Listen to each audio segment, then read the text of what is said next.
Dobar dan, ja sam Michael Curtin. I'm honored to be the next United States ambassador to Serbia. My wife Sarah and I are here in Washington at one of our favorite parks.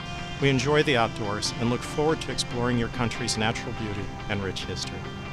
I've spent nearly 32 years in the Foreign Service, and we've always loved getting to know the people and culture of the countries where we've lived and served. Our daughters Catherine and Elizabeth are grown and won't be joining us in Belgrade. Catherine lives in Spain, and Elizabeth is in the U.S. studying to be a nurse practitioner. Both look forward to joining us for the holidays. As ambassador, my top priority would be to help advance democratic reforms and support Serbia's integration into the European Union.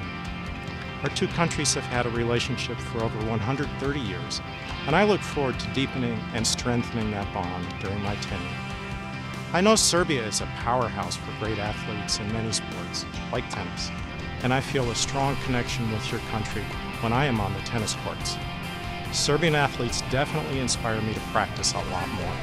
Speaking of practice, let me bid you a farewell while practicing my language skills. Hvala vam I vidimo se u Srbiji.